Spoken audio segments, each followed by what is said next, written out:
6 దశాబ్దాలుగా దేశ సేవకు అంకితమైన రాజకీయ భీష్మ పితామహుడు బహుముఖ ప్రజ్ఞాశాలి అటల్ బిహారీ వాజ్పేయి వర్ధంతి నేడే. అరుదైన వ్యక్తిత్వం, పటిష్టమైన శ్రోతల్ని కట్టిపడేసే వాగ్దాటి, విశాలమైన ఆలోచన విధానం, భారత రాజకీయ విధానాలపై సమగ్రమైన అవగాహన, విదేశీ వ్యవహారాలపై లోతైన విశ్లేషణ కలిగి ఉన్న వాజ్పేయి ఒక రాజకీయ బ్రహ్మచారి. తనకంటూ ఏ స్వార్థం లేని, మచ్చలేని రాజకీయ జీవితం వాజ్పేయి గారి సొంతం. ఈయన 2వ లోక్సభకు సభ్యుడిగా ఎన్నికై సుమారు 40 సంవత్సరాలు 14వ లోక్సభ ముగిసే వరకు పార్లమెంటు సభ్యుడిగా కొనసాగారు. మధ్యలో 3, 9 లోక్సభలకు తప్పించి ఈయన 3 సార్లు భారతావనికి ప్రధానమంత్రిగా పనిచేశారు. మొదటిసారి 1996లో కేవలం 13 రోజులు మాత్రమే పనిచేసి తప్పుకోవలసి వచ్చింది. తరువాత 13 నెలలు అప్పటి రాజకీయ స్థిరత్వం లేకపోవడం వలన సమర్థుడైన నాయకుడు వాజ్పేయి పదవి నుండి తప్పుకోవలసి వచ్చింది.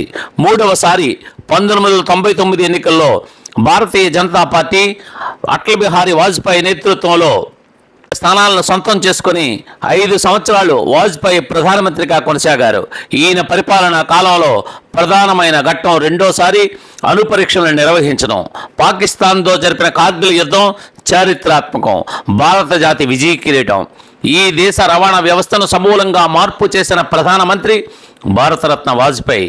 ఈయన హయాంలోనే దేశంలో అనేక జాతీయ రహదారులు 4 లైన్లు, 6 లైన్లు, 8 లైన్లుగా రోడ్ల విస్తరణ జరిగింది. ఇది చారిత్రాత్మకం.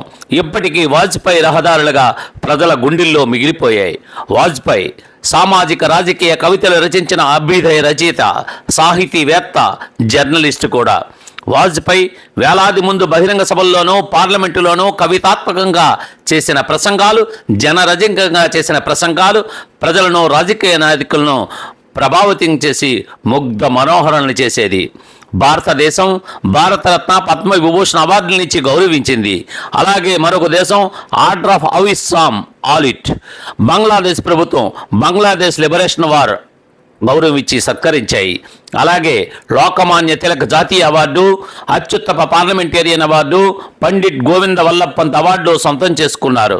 వాజ్పేయి జీవితం భవిష్యత్ తరాల వారికి క్రమశిక్షణ, పట్టుదల, నేర్పు, వాగ్దాటి, పనితీరుతో రాజకీయాలు చేయవలసిన రాజకీయ నాయకులు మార్గదర్శకంగా తీసుకోవాలి, ముందుకు నడవాలి. జోహార్ అటల్ జీ.